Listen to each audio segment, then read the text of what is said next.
Là ici on arrive dans la parcelle qui est en triticale févrole. Donc j'étais assez content d'ailleurs l'année dernière.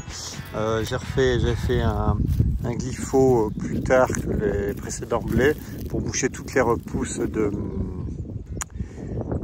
triticale, puisque le but ici c'est de faire, je vais réessayer de faire de l'orge d'hiver. Ça fait pas mal d'années que j'en ai pas fait. Parce qu'à chaque fois je l'ai, donc là j'ai prévu de semer, j'avais prévu de semer après tous les blés, quasiment l'orge d'hiver, quasiment en dernier avec en même temps que le blé dur. Je vais réessayer aussi un peu de blé dur cette année. Enfin, c'était mes deux prévisions de l'année. Donc là, l'avantage c'est qu'il n'y a quasiment aucune graminée de levée. J'ai des repousses de févrole à quelques endroits. Alors là c'était une ancienne prairie avant, et donc c'est un peu particulier au niveau structure. Ça fait 5 ans qu'elle n'est plus en prairie, mais ça fait comme un matelas, une moquette en surface. Alors là on va voir les limons dès que c'est nu chez nous, donc ça fait des sols glacés comme ça. Sur les vidéos vous voyez rarement les sols nus, ce que ça donne après le travail. Et voilà ce que ça donne en gros.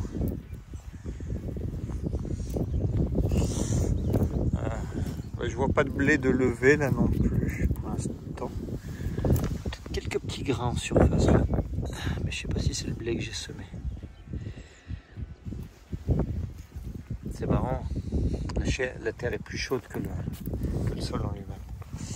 On voit bien comment toute la terre est battue et glacée. Et voilà, une nouvelle fois ça souligne ce que je veux pas dans mes champs. Je crois que pareil c'est descendu un peu trop profond là. On va regarder un peu l'horizon de travail, mais ouais. Boah, la machine était descendue beaucoup trop là. Regardez. Je m'en étais pas rendu compte, c'était descendu aussi bas. On retrouve du blé là, qui essaie de germer, mais ouais, c'était beaucoup trop profond.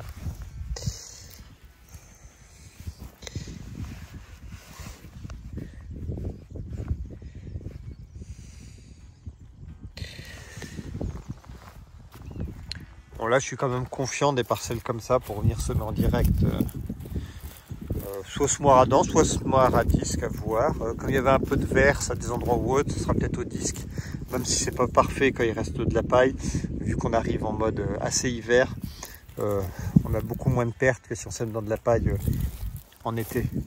Et comme le semoir à disque ne bourre pas et basse tout le temps, ça se passe pas mal, ça sera peut-être plus, on arrivera à venir trancher plus facilement ces pailles que si on était en plein été.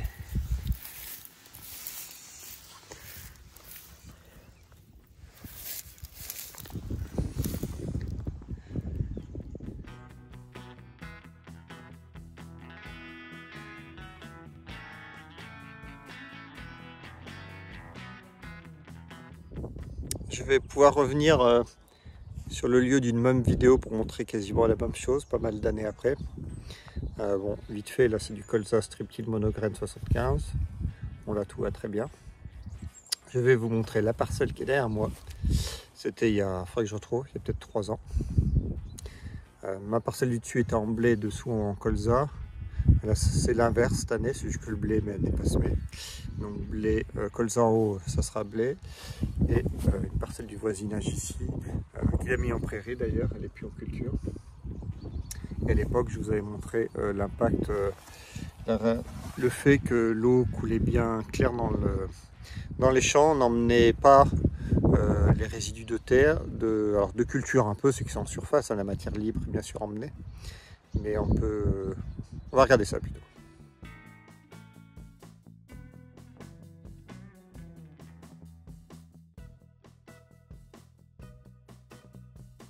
Donc, il y a quelques années,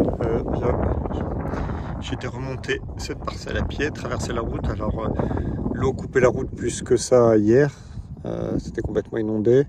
Là ça commence à se calmer un peu. Et donc j'avais traversé ce champ de colza, puis le champ de blé. Et je vous avais montré déjà comment le blé n'avait pas du tout souffert de l'excès d'eau au-dessus. Bon, c'était plus tard, hein. C'était un cours en février, mais il n'avait même pas jauni. Et surtout, le fait que l'eau coulait claire. Et là, c'est ce qu'on va pouvoir revérifier aujourd'hui. Donc là c'est en précédent tournesol, donc on va dire qu'au niveau occupation, résidus de culture ou autre, c'est la pire culture de ma rotation, c'est-à-dire que c'est la culture qui laisse le sol le plus nu, mais pour autant ici il n'y avait pas eu de travail du sol en plein pour le tournesol, c'était simplement une préparation au strip-till. On voit que l'eau coule claire, elle est limpide, elle ne coule pas du tout marron. Bon, ça lave un peu les cailloux, de toute façon c'est une zone très caillouteuse ici. Et pour autant je m'enfonce, même sous l'eau, je m'enfonce pas beaucoup. Donc une fois que l'eau sera retirée, ben, je sais que je pourrai venir semer un jour.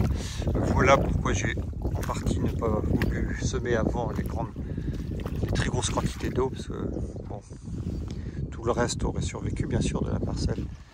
Mais là j'aurais quand même eu un grand trou sans blé.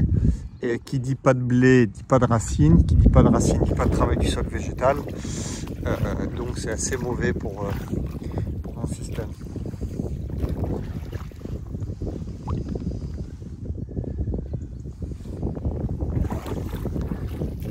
On va aller voir le colza au-dessus.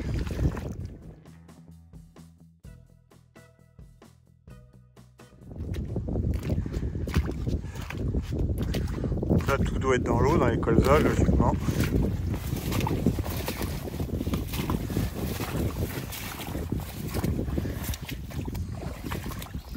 Je crois que ça va tuer les petits raies gras.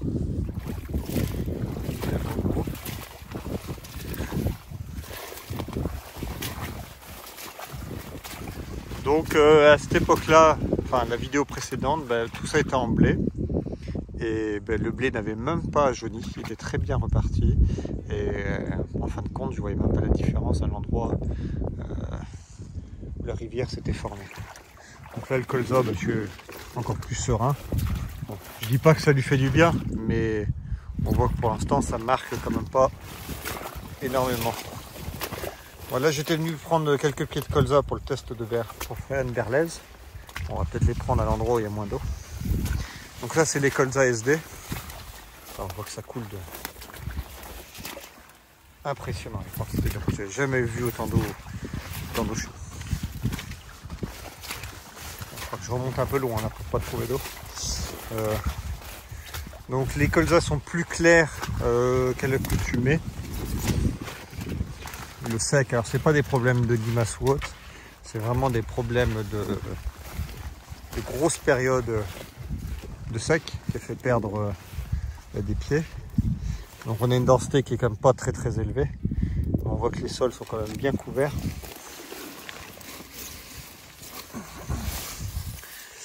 Les févroles vont pouvoir s'exprimer cette année par rapport à l'année dernière. Bon, je suis quand même serein, hein, c'est pas... J'aime que les colzas sont un peu plus fournis, on va dire, qu'il y a un peu plus de densité que ça. Enfin, après, la partie strip-till m'habitue à avoir des gros colzas épais et denses. Là, c'est peut-être un peu moins le cas. Mais bon, ça reste très bien par rapport aux conditions de l'année qui étaient vraiment très difficiles. C'était l'été le plus difficile qu'on avait pour faire le colza.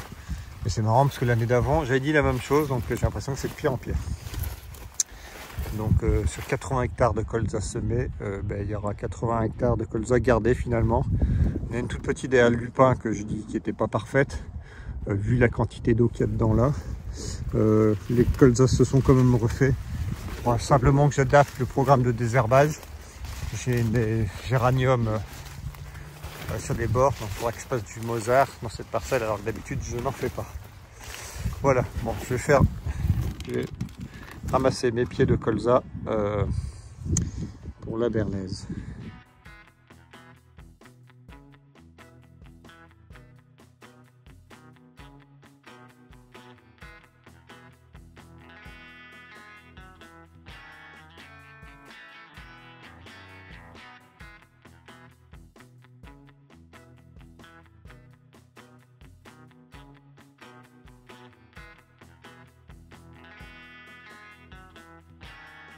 J'ai oublié d'aller marcher dans les colzas strip-till monograines.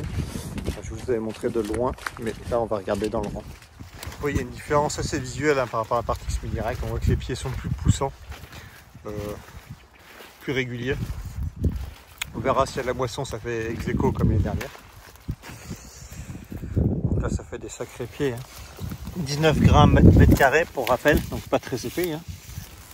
Donc, au monograine, c'est réglé tous les 7 cm à peu près, avec mon vieux riboulot.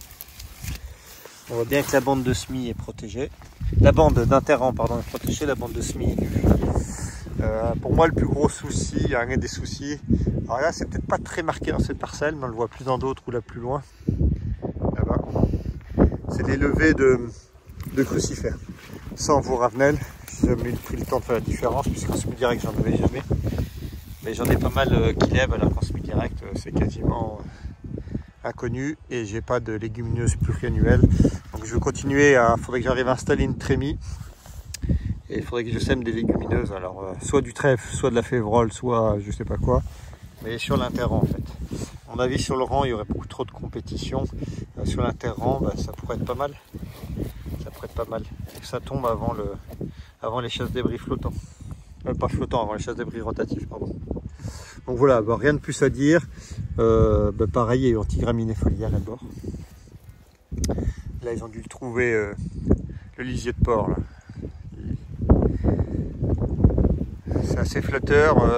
Le paysan dort bien dans ces parcelles-là.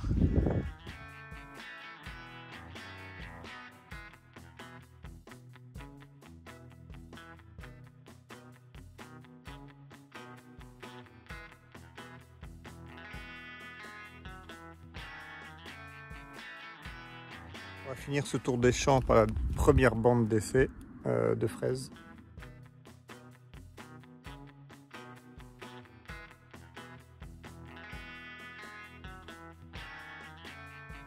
Donc en même temps, ben, on voit, je suis très satisfait de la résilience des sols.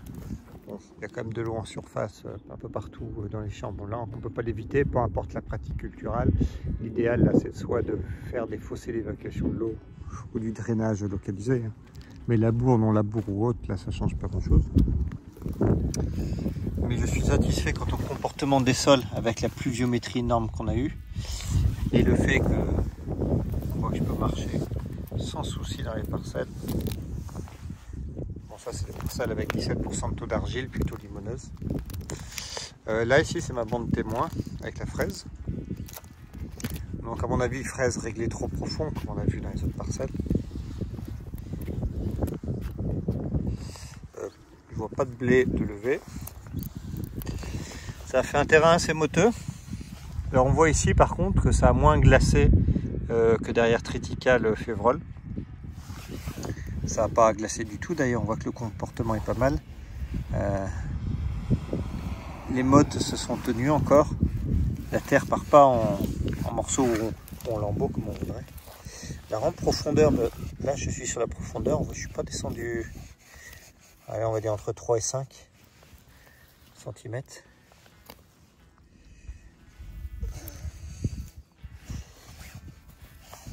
J'essaie de trouver un peu de blé quand même, parce que j'ai semé 120 kg de blé.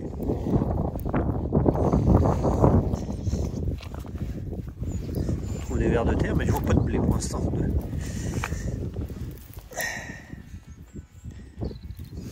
La terre est chaude encore. Ça se traduit pas en vidéo. Le ver de terre, ça m'en trouve, je trouve plus de vers de terre que de blé. Mais je trouve rien du tout. De toute façon, il y a peu de chance là, si. Un peu là, mais c'est pas. Je suis retourné voir ces bandes hier, donc soit 7 jours après cette prise de vue. Et là, le blé est bien levé partout dans les 3 bandes fraisées. C'est juste qu'il fallait à peu près 12 jours quasiment pour que le blé lève et soit bien visible. Et c'est un peu plus compliqué à apprécier de par les différentes hauteurs de semis, mais le résultat est tout à fait correct. Pas énorme. 7 jours après, je pensais voir du blé un peu plus avancé que ça. Même les grains qui sont un peu en surface normalement. Attendez, on va voir un peu le... Voilà. Ça, c'est à l'endroit où j'ai arrêté la fraise. Élevé, on voit la profondeur. Je suis pas... Je vais me tourner. Je suis réglé là. J'étais à 4 cm à peu près. Pas très très profond, mais il faut régler encore moins profond que ça. Ben oui, je suis déçu. Je pensais que j'allais voir du blé de levée, pour être honnête. Celui qui est dessus, je crois qu'il a peut-être été mangé par les limaces aussi. Ça a peut-être été bouffé. Ceci explique cela. Mais là, je suis compo. Alors, je vais éviter de venir semer avec ça. Je vais tout faire pour venir semer avec le semoir à disque. Ça permettait de faire une observation. Je vois que le comportement de la terre est comme correct. Ça n'a pas glacé. Là, on s'est pris un peu plus de 100 mm sur ce passage-là. Et le comportement de surface est tout à fait honorable. Si par exemple c'était ma seule solution pour venir semer les blés, ben, je la prendrais. Plutôt qu'un labour ou autre, que ça je me l'interdis, ou qu'un travail profond. Là je vois qu'un passage on est à 4 cm, je pourrais réduire à 3.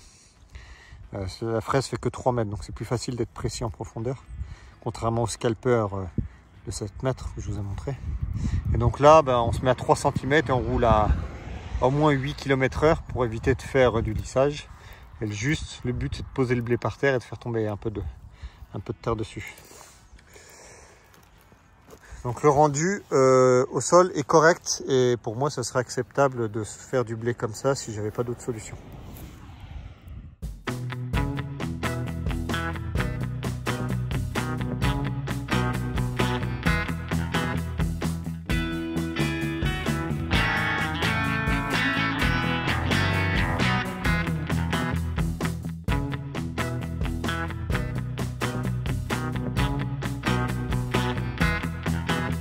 Arrêter pour les prises de vue aujourd'hui.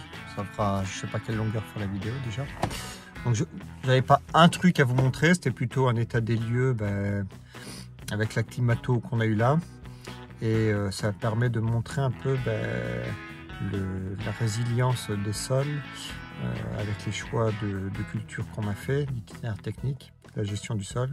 Alors j'ai pas pris le temps de monter voir le triticale qui a été semé lui avant la pluie dans les terres les plus hydromorphes.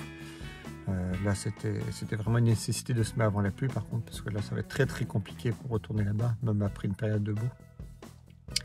Donc là on voit que globalement tous les colzas sont bien en place. Les couverts d'hiver, alors les couverts d'été continuent à pousser encore un peu, parce qu'en fait on n'a toujours pas eu de gelée, c'est pas au programme. Donc le couvert d'été continue son boulot. Les couverts d'hiver sont en place et poussent. Tous les colzas aussi, donc il n'y a plus que la partie céréales. Donc on avait à peu près 140-150 hectares de céréales de prévu. Il y en a 36 en place. Donc après, je suis quand même relativement serein. Il faudra juste une période de beau quand même. Derrière, je pense que c'est derrière tournesol que ça repassera le plus vite. Alors c'est pas dans du couvert vivant que ça repasse le plus vite chez nous, j'ai l'impression, parce que derrière les repousses de colza ça reste gras un peu plus longtemps. Alors, le tracteur roule toujours sur du vert, mais ça reste toujours un peu plus gras. Derrière tournesol, ça reprend la chaleur plus vite et la terre se défait assez bien. Au final, le semoir à disque arrive à faire un peu de terre fine assez rapidement. Donc là on le fera travailler pas profond du tout, hein, et on fera un peu de vitesse. Donc voilà, j'essaie de rester confiant, optimiste sur le fait qu'on arrive à semer des céréales un jour. Allez, salut. Ah, enfin, je commence à m'inquiéter.